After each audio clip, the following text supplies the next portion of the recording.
Fala pessoal, como vocês estão? Tudo na Santa Paz? Então estou trazendo aqui o terceiro módulo, é o módulo de gestão de desafio na implementação. Eu sou mestrando Victor Augusto de Castro. Os dois primeiros módulos eu falei sobre introdução e falei sobre um planejamento. Agora vamos falar sobre gestão de desafios inerente à prática nossa profissional, seja preceptor, seja docente, que nós conseguimos identificar. Então, plano de aula, seguindo o mesmo modelo dos módulos anteriores, o índice, objetivo, conteúdo, metodologias, dinâmicas, conclusão e avaliação. O objetivo desse módulo é desenvolver nos preceptores, ou docente em si, a capacidade de identificar, analisar e enfrentar principais desafios individuais, institucionais e estruturais que impactam a implementação das metodologias ativas na residência multiprofissional em saúde, promovendo estratégias viáveis e sustentáveis no contexto do serviço. Então, conteúdo, nós temos a barreira individual, barreira institucional, barreira estrutural e estratégia de enfrentamento. Aí tem a insegurança, a falta de formação docente, a resistência de mudança, a cultura organizacional, a ausência de reconhecimento formal, a falta de tempo protegido, a infraestrutura limitada, recurso tecnológico escasso, planejamentos que sejam realistas, microintervenções pedagógicas, adaptação de contexto metodológico e trabalho colaborativo entre os preceptores.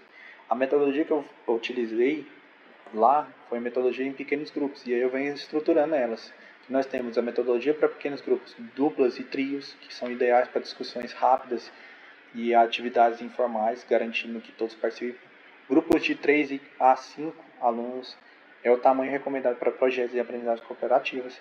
Grupos de 5 a 8, que geralmente a metodologia de pequeno grupo vai até 8. Eu já fiz uma adaptabilidade de grande grupo para 11, 9 né, na verdade, por causa do contexto que estava, mas eu queria trazer para o âmbito que todos fossem participantes. Mas acaba sendo para pequenos grupos porque o grupo está menor, então você não consegue fazer uma adaptabilidade para uma metodologia. Isso vai ser o próximo módulo que eu vou dizer como que foi a abordagem que eu fiz.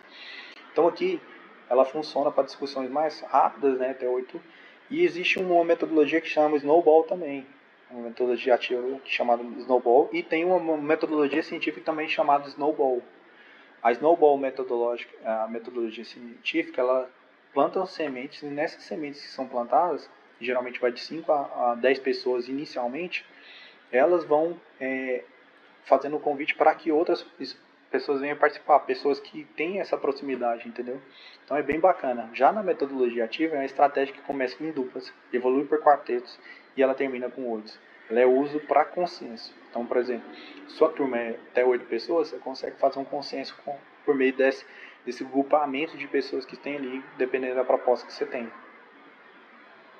Então, assim, ó, como eu falei que a dinâmica vai ser desenvolvida em pequeno grupo, eu utilizei, né, fazendo a divisão dos participantes em cada grupo, né, um diagnóstico situacional, uma técnica de grupo focal estruturado. Então, eu fiz grupos, foram duplas, se eu não me engano, que nós iniciou.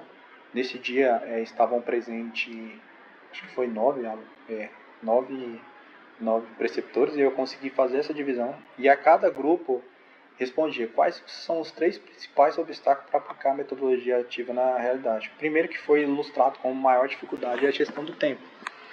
Os preceptores eles não tinham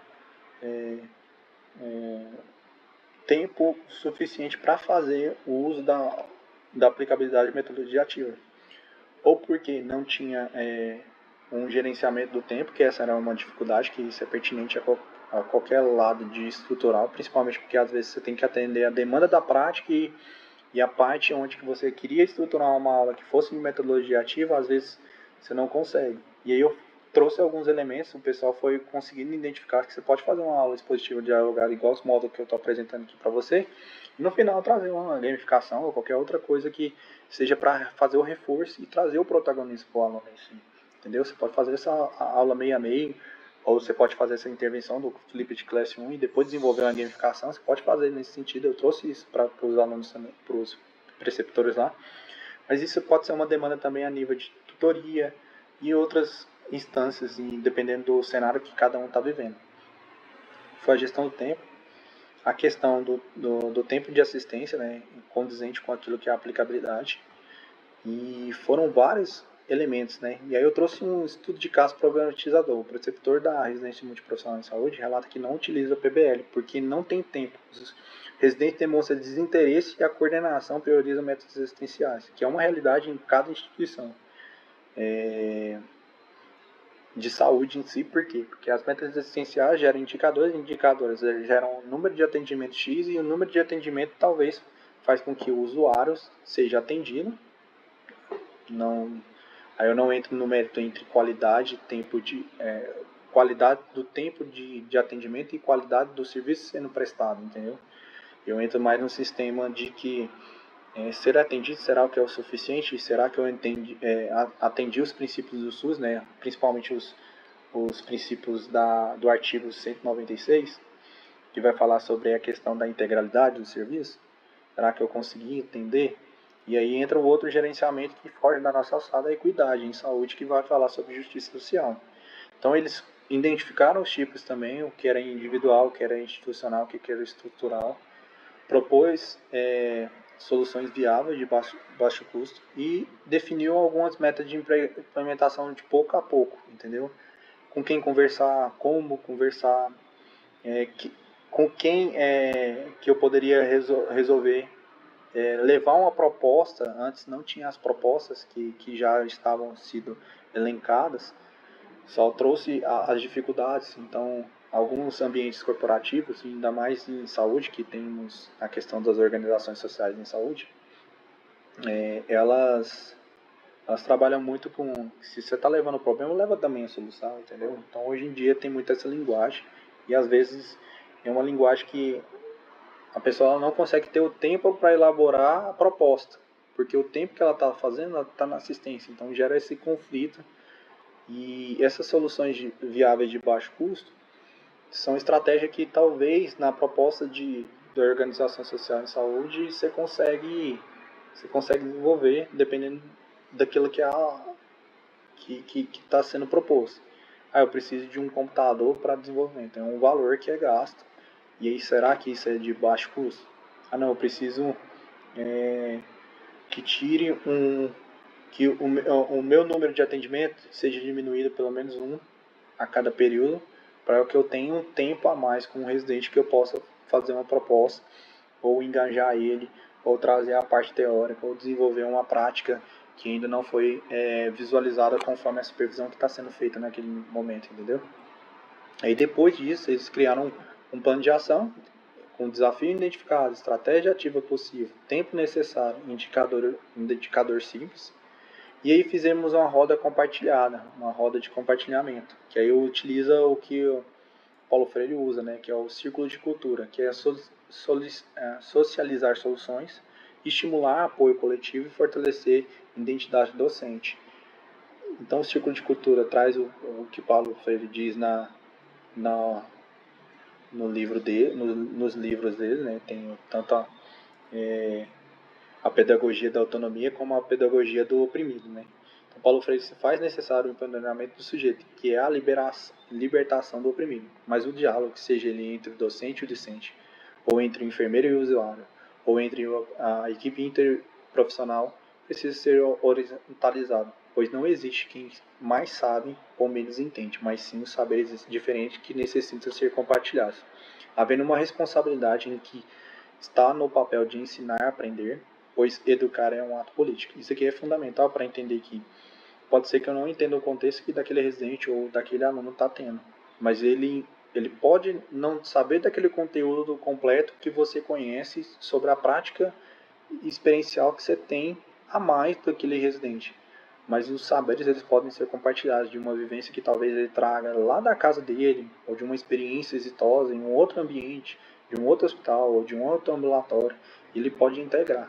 As dificuldades que se tem é quanto que essa formação ela trouxe para quando que eu posso ter e tempo que eu posso gastar ao ponto de compartilhar esses momentos com o residente. Às vezes tem que trabalhar algo que é básico, que não foi muito bem estruturado durante a formação dele na graduação, ou trabalhar na graduação de uma forma mais possível e desenvolver isso na prática profissional. Isso é importantíssimo. Então aí eu trouxe algumas curiosidades de outros tipos de metodologia ativa para pequenos grupos, que é o Think, Pair and Share, de duas ou trio. O que significa isso? Ele pense em emparelhar, né, no caso emparelhar, ou utiliza esse emparelhamento e compartilha. Esse emparelhar é que você compartilha daquela mesma ideia e depois você compartilha essa ideia com os outros grupos ou com outras pessoas, entendeu? É um tipo de metodologia para pequenos grupos. A Snowball eu já trouxe.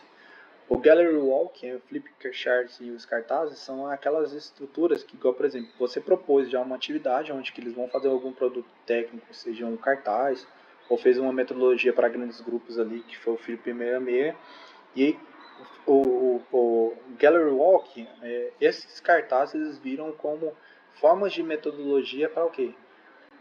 Para visualização e interação. Igual, por exemplo, você pode convidar um grupo de residente para passar num mural onde que tem vários tipos ali de flipcharts, ou tem ali uma cartaz, ou qualquer outra coisa que foi implementada ali, e através desse Gallery Walk criar uma condição para desenvolvimento da atividade para pequenos grupos. Então, cada grupo vai observar, eles vão pensar em conjunto e cada um vai trazer para ser compartilhado. Aí você pode utilizar o Gallery Walk junto com o Think, Pair and Share.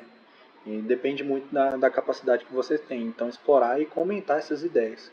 E, no ambiente virtual, pensar em duplas, né? E compartilhar quando for nesse ambiente virtual essas duplas ou esses trios, até 8 pessoas.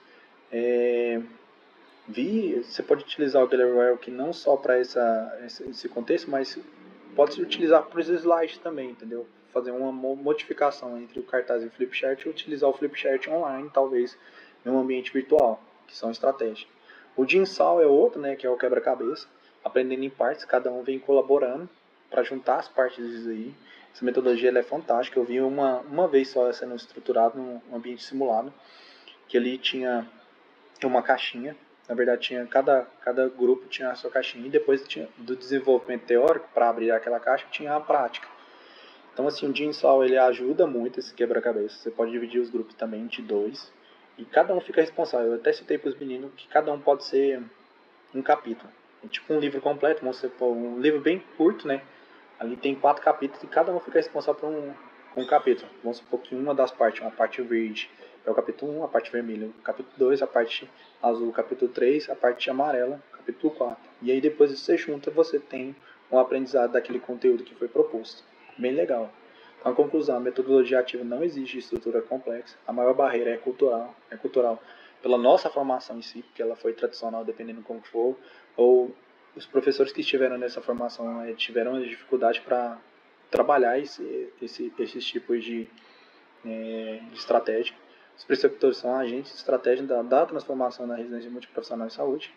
E a mensagem final é, desse modo, não precisamos do cenário ideal, precisamos de decisões pedagógicas intencionais.